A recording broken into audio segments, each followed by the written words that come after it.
In the bustling college town of Ashford, Vermont, a picturesque enclave nestled among rolling green hills and historic maple trees, life pulsed with the energy of youth and ambition in the fall of 2018. The air was crisp with the scent of fallen leaves and fresh coffee from campus cafes, and the streets echoed with laughter from students rushing to classes. Ashford was the kind of place where dreams were born, ivy-covered buildings, cozy bookstores, and a sense of community that made strangers feel like old friends. At the center of this vibrant world was 22-year-old journalism major Isabella Hayes. Bella was a force of nature, brilliant, charismatic, and fiercely independent. She edited the campus newspaper, volunteered at a local women's crisis center, and dreamed of exposing corruption as an investigative reporter. Her infectious enthusiasm drew people to her. She had a tight-knit group of friends, a loving family back in Boston, and a devoted boyfriend, 23-year-old engineering student Liam Carter. They met in freshman year over a shared love of late-night debates and stargazing on the quad.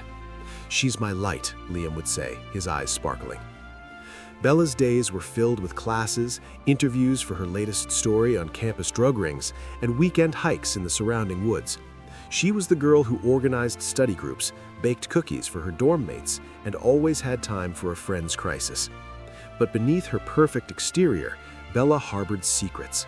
She had been receiving anonymous threats related to her reporting, cryptic notes slipped under her door, strange hang-up calls. She confided in Liam, but dismissed them as pranks. "I'm getting too close to something big," she'd laugh nervously. On the evening of October 23, 2018, Bella finished her shift at the newspaper office at 9:47 p.m. She texted Liam, "Heading home now, love you, can't wait for our hike tomorrow." That was her final message.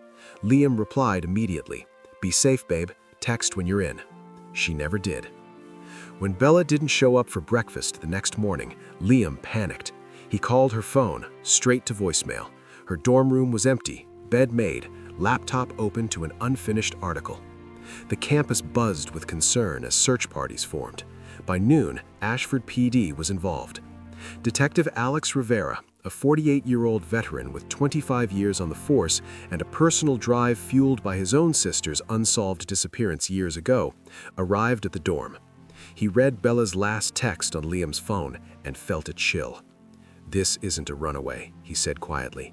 "This is foul play, and that message might be our only clue." The town that thrived on youthful energy now gripped with fear. Flyers with Bella's smiling face covered every lamppost. Her family arrived, distraught. As days turned to weeks, the final text message became the enigma. Was it a cry for help, a coded warning, or the last words of a woman who knew too much? Detective Rivera dove into Bella's life with meticulous precision. Her dorm room revealed no signs of struggle. Her backpack was gone, but her wallet and keys remained. Campus security footage showed her leaving the newspaper office at 9:52 p.m., walking alone toward her dorm a mile away. At 10:03 p.m., a grainy clip from a street camera captured her silhouette pausing to text the final message to Liam. Then nothing. She vanished into the night. The investigation uncovered Bella's secrets. Her article on the campus drug ring implicated powerful figures, a star athlete, a professor's son, and ties to a local dealer with mob connections. Anonymous threats found in her email, "Stop digging or you'll disappear." Rivera interviewed her friends. Lily, her roommate, revealed Bella had been followed twice in the past week. She laughed it off, said it was paranoia from the story, Lily said through tears. Liam was cleared early. His alibi was airtight at a study group with witnesses, but suspects emerged. The athlete, Brock Tanner, who had confronted her about her reporting. The dealer, known as Ghost, with a history of intimidation, and even a jealous ex from her freshman year who had been stalking her social media. As the search expanded to the woods around campus, Bella's favorite hiking spots, volunteers found a clue. Her backpack snagged on a bush 2 miles from her last known location. Inside, her notebook with frantic scribbles about the missing link in her story. But her phone was gone. The final text became the focus. "Heading home now, love you, can't wait for our hike tomorrow." Was hike a code? A clue to where she was going? or a desperate hint that she wasn't alone. The campus locked down. Women walked in groups. Protests demanded better security. Bella's family offered a $50,000 reward. Rivera felt the pressure. This wasn't just a disappearance. It was a puzzle with a chilling message at its core. Forensic experts analyzed Bella's final text. Sent at 10:03 p.m., it was typed quickly. No autocorrect errors, but the sentence structure was odd. "Heading home now. Love you. Can't wait for our hike tomorrow." Bella and Liam had no hike planned. Was it a signal? A code word they had discussed for emergencies? The investigation deepened. Bella's laptop revealed deleted emails from Brock Tanner. Back off or regret it. Ghost, the dealer, had a burner phone that pinged near her dorm the night she vanished. The ex, Tyler, failed a polygraph when asked about his whereabouts. A breakthrough in month 3. Bella's phone was found smashed in a dumpster 5 miles from campus. The SIM card was missing, but data recovery showed a partial unsent draft. Help being followed. Cut off. The timestamp, 10:05 p.m., 2 minutes after the final text. Suspects were interrogated.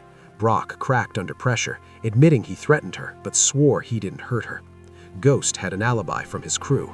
Tyler's car was searched. Nothing. The town buzzed with theories. Was Bella kidnapped for her story?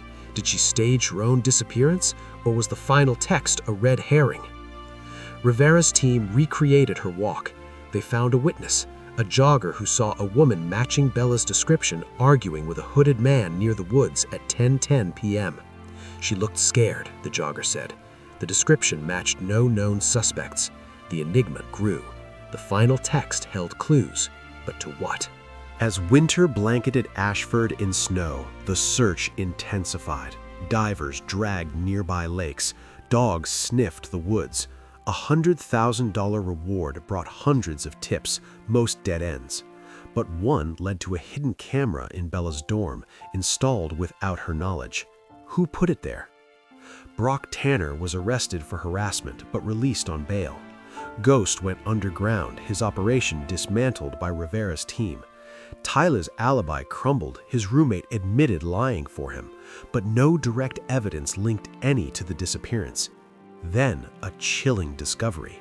Bella's body was found in a shallow grave in the woods she loved, 3 months after vanishing. Cause of death? Strangulation. Time of death? Shortly after the final text. No DNA, no fingerprints, just a single maple leaf placed in her hand, a symbol from her childhood hikes. The town mourned. Protests turned violent. Rivera faced scrutiny. How did a college girl vanish in a small town?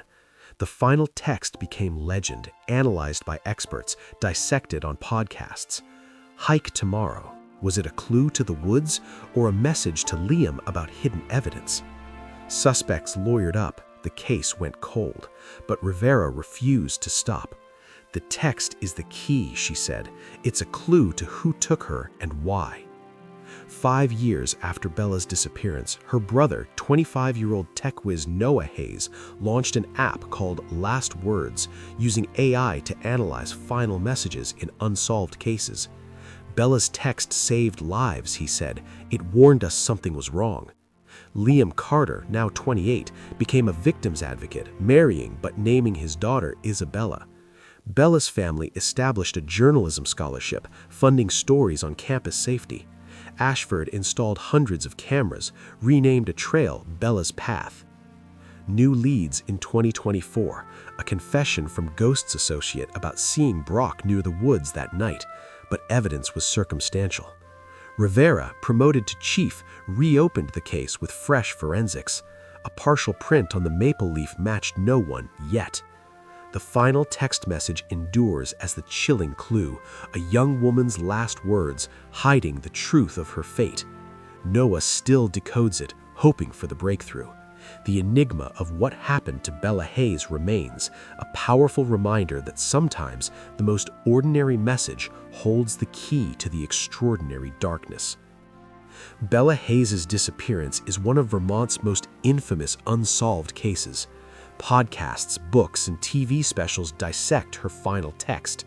Experts debate, was hike tomorrow a code for a hidden meeting or a subtle cry for help? The town of Ashford has healed but not forgotten. Annual vigils on October 23rd light the campus with candles. Bella's story inspired laws on campus safety. Rivera, in her final years, mentors young detectives. Never ignore the last words. They spoke for the silent. Noah Hayes continues his search, using AI to scan old footage. One day, we'll find the missing piece, he vows. Liam raises his daughter with stories of Bella's bravery. The family clings to hope. The final text message, "Heading home now, love you, can't wait for our hike tomorrow," is more than words.